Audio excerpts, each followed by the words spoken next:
Bismillahirrahmanirrahim. Assalamualaikum warahmatullahi wabarakatuh.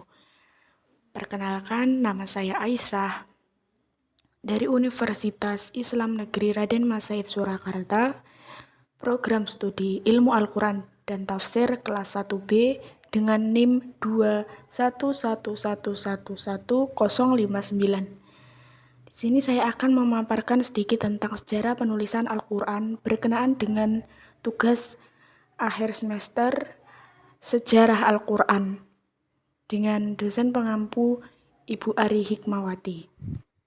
Al-Quran adalah firman Allah yang diturunkan kepada Nabi Muhammad SAW yang keautentikan atau keasliannya Al-Quran itu dijamin oleh Allah Subhanahu wa Ta'ala.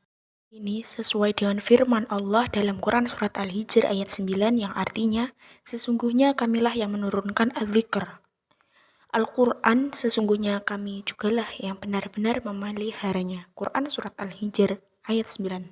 Penulisan Al-Quran itu sendiri secara umum ada beberapa tahap, yaitu yang pertama penulisan Al-Quran pada masa Nabi Muhammad SAW. Yang kedua, pengumpulan Al-Quran di masa Abu Bakar As-Siddiq. Dan yang ketiga, pembukuan Al-Quran pada masa Utsman bin Affan. Jadi, sejarah penulisan Al-Quran secara umum ada 3 tahapan. Yang pertama, yaitu penulisan Al-Quran pada masa Nabi Muhammad SAW. Pada saat agama Islam pertama turun di Arab, bangsa Arab tergolong ke dalam bangsa yang buta huruf. Sedikit di antara mereka yang bisa menulis dan membaca. Bahkan Nabi Muhammad SAW sendiri itu dinyatakan sebagai Nabi yang ummi, yang artinya tidak bisa membaca dan menulis. Namun, mereka dikenal memiliki daya ingat yang sangat kuat. Pada saat diturunkannya Al-Quran, Rasulullah SAW menyuruh agar Al-Quran itu dihafal dan dibaca selalu. Dan pada saat penulisan Al-Quran, Rasulullah SAW mengangkat beberapa sahabatnya. Di antara sahabat Rasul ialah Abu Bakar As-Siddiq, Umar bin Khattab, Utsman bin Affan, Ali bin Abi Thalib, Zaid bin Sabit, Ubay bin Ka'ab, dan sahabat-sahabat lainnya. Dan alat yang digunakan untuk menulis pada zaman Rasulullah diantaranya adalah pelepah kurma, batu, kulit, dan tulang unta. Penulisan Al-Quran pada masa Rasulullah sudah ditulis secara keseluruhan, tetapi masih belum terkumpul dalam satu tempat yang sama.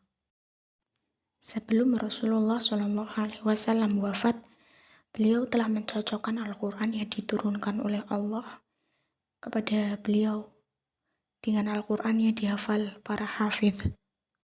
Dengan begitu, Al-Quran yang dihafal para hafidh itu sama dengan Al-Quran yang dihafal oleh Rasulullah SAW. Yang kedua adalah pengumpulan Al-Quran pada masa Abu Bakar As-Siddiq. Setelah Rasulullah SAW wafat, para sahabat sepakat mengangkat Abu Bakar As-Siddiq sebagai khalifah.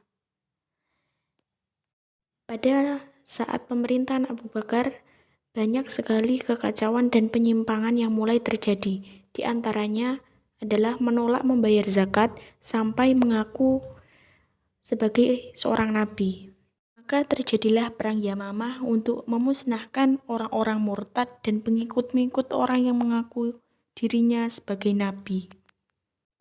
Dalam perang Yamamah tersebut ada 70 penghafal Al-Quran dari kalangan sahabat yang gugur. Hal ini menimbulkan kekhawatiran dalam diri Umar bin Khattab. Kemudian Umar bin Khattab menghadap kepada Abu Bakar As-Siddiq dan mengutarakan pendapatnya agar mengumpulkan dan membukukan Al-Quran dalam satu mushaf karena dikhawatirkan akan musnah. Karena dalam perang Yamamah tersebut telah banyak penghafal Al-Quran yang wafat. Dan akhirnya Abu Bakar menyetujui saran Umar bin Khattab.